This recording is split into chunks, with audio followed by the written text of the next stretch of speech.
बड़े भाई हमारे अध्यक्ष जी श्री कौशल किशोर आदित्य जी से अनुरोध करूंगा कि वो आए और हमारे कर्मचारियों को अवगत कराएं, गतिविधियों से अवगत कराएं। उनके लिए जोरदार तालियां हो जाए। साथियों,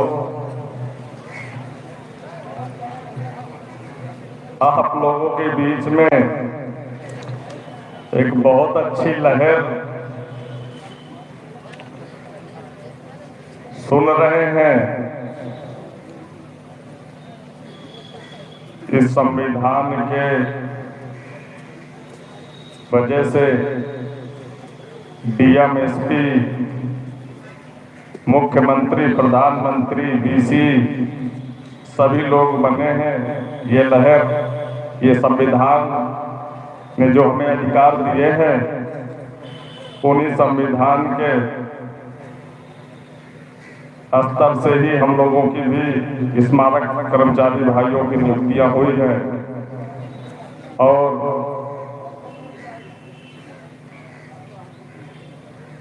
यह भी बताना चाहूंगा, उसी संविधान की वजह से ही हम लोग आज 21वां दिन है हम लोगों का निरंतर संघर्ष अपनी मांगों को लेकर इस कड़कड़ाती ठंड में बैठे हुए हैं।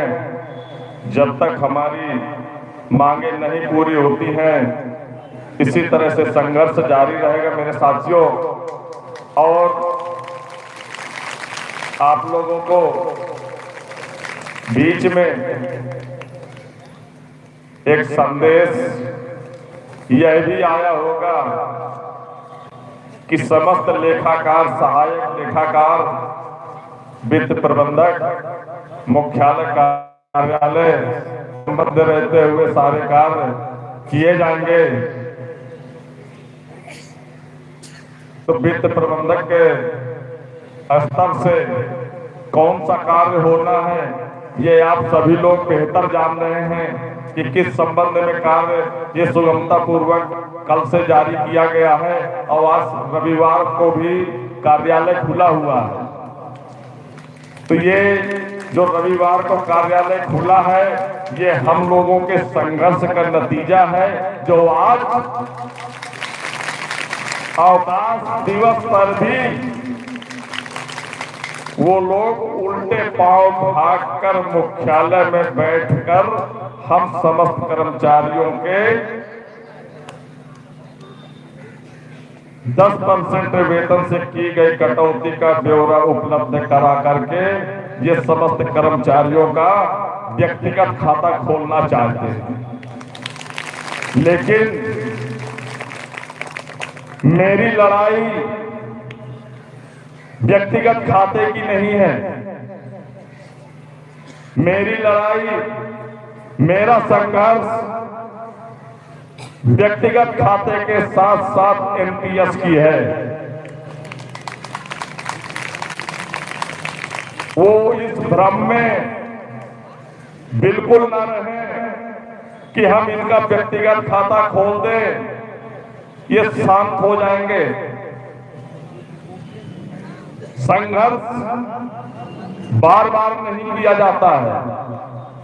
संघर्ष में जो परिणाम निकलते हैं, जो एक बार परिणाम निकले वो लोहा हो, जिसको दोबारा परिवर्तन करने की कभी आवश्यकता ना पड़े।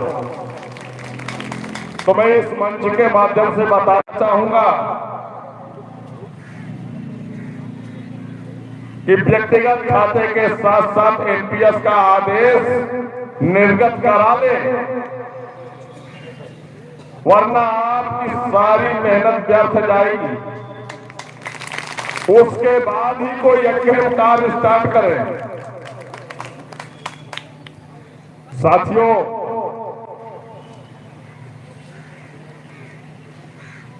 यह भी बताना चाहूंगा, केवल स्मारक समिति का मुख्यालय नहीं, स्मारक समिति का मुख्यालय ही नहीं, लखनऊ विकास प्राधिकरण नियुक्ति प्राधिकार्यालय भी खुला हुआ है और मुख्य प्रबंधक कार्यालय भी खुला हुआ है। यह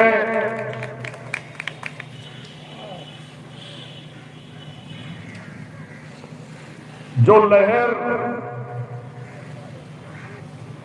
चली है इन 20 दिवसों में, उसी लहर का परिणाम है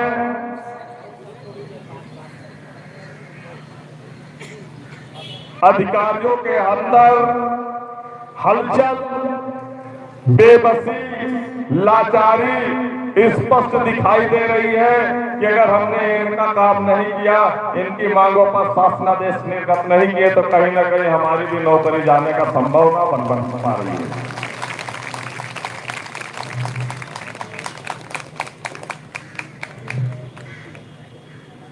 आज तक हमारे कर्मचारी भाइयों का सस्पेंशन, निलंबन, वेतन बाधित, इस तरह की प्रक्रियाएं की जा रही हैं।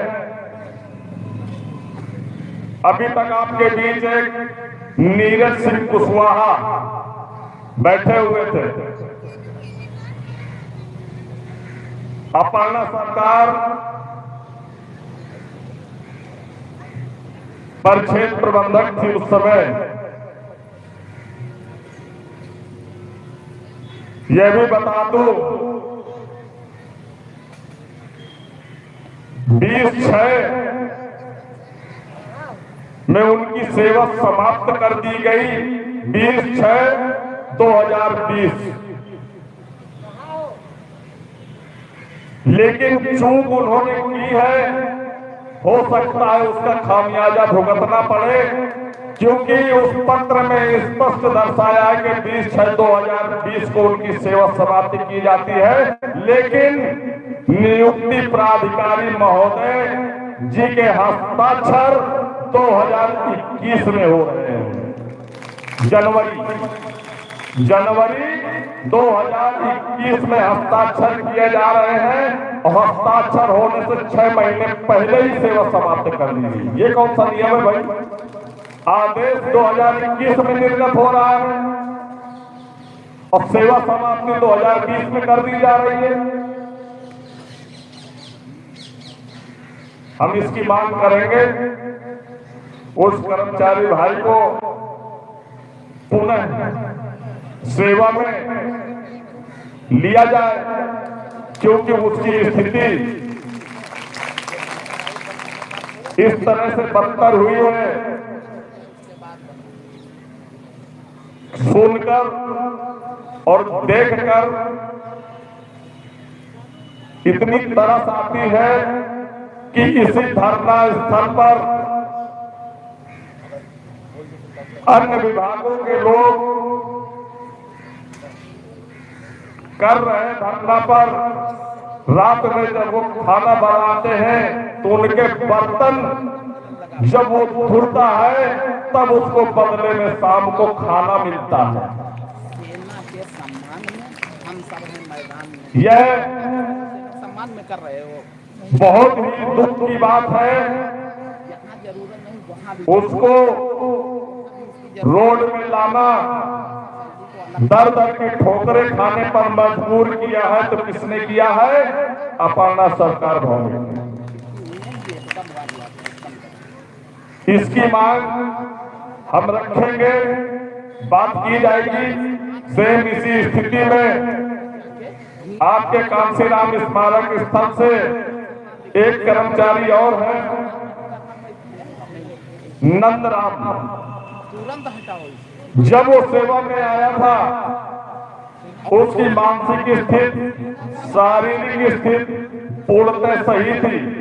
अगर सेवा करते करते अगर बीच में उच्च अधिकारियों के द्वारा इतना शोषण कर दिया गया, इतना लाचार कर दिया गया इतना मजबूर कर दिया गया, आर्थिक रूप से, मानसिक रूप से उसको टॉर्चर करते करते करते वो मानसिक बीमार हो गया। और जब वो मानसिक बीमार हो गया तो उसकी सेवा समाप्त कर दी गई। अधिकारी भुगतेंगे क्यों? क्योंकि आपने उसको मजबूर किया है। जब वो आया था आपके बीच नियुक्ति वर्ष 2011 में, तो नियुक्ति प्राधिकारी महोदय ने सारे पेपर स्पष्ट रूप से जांच कर उसकी नियुक्ति की गई है। साथियों, हमारा संघर्ष निरंतर जारी रहेगा। अगली रणनीति 2 से 3 दिन के बाद शासन से अगर आदेश निर्गत नहीं होते हैं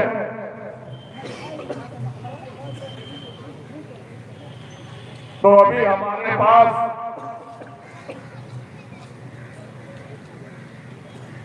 एक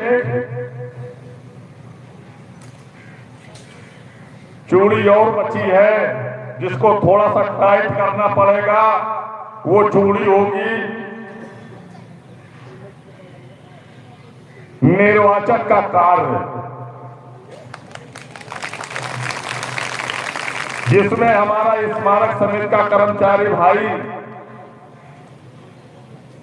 1500 से 1600 कर्मचारी निर्वाचन का कार्य कर रहे हैं।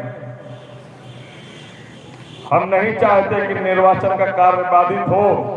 अगर हमारी मांगों पर विचार करके शासनादेश नहीं निर्गत होते हैं तो आवश्यकता पड़ेगी तो हम निर्वाचन का कार्य भी बाधित कर देंगे।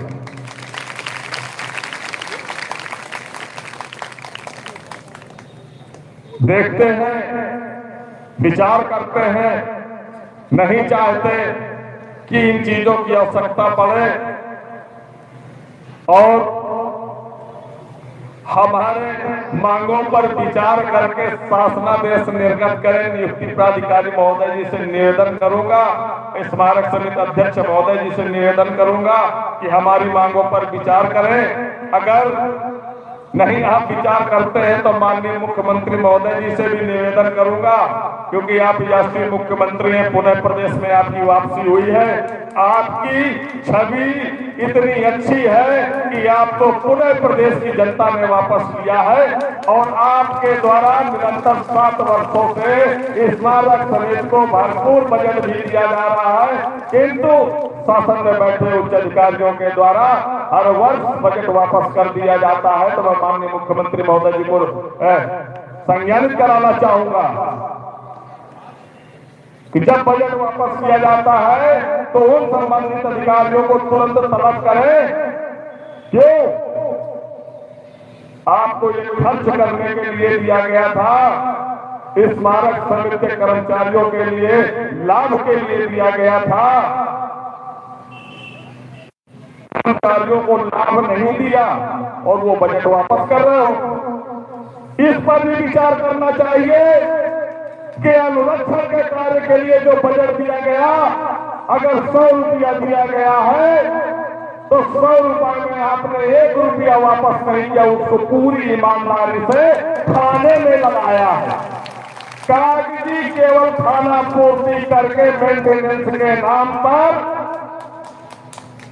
उस 100 करोड़ के बजट को बंदरबाद करने में पूरा समय लगाया, पूरा दिमाग लगाया है। 1 साल की उस 100 करोड़ का जो मेंटेनेंस के लिए दिया गया था उसको कैसे, कौन कौन से कार्य हमको दिखाने हैं, कहां कहां रंगाई दिखानी है, कहां पुताई दिखानी है, कौन सी बाउंड्री का मेंटेनेंस होना है, कौन सी बाउंड्री नहीं टूटी है तो उसमें रात में ट्रकों से धक्का मरवा कर गिरवा करके पुनः उस पर कार्य करवाने का कार्य किया गया है आप लोगों के द्वारा।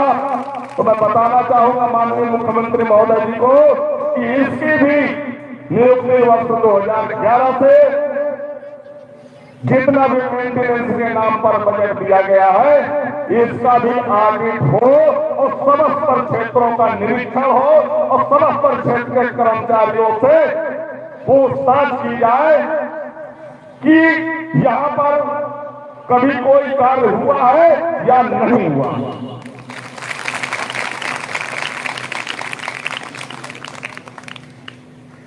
साथियों, अच्छा लगता है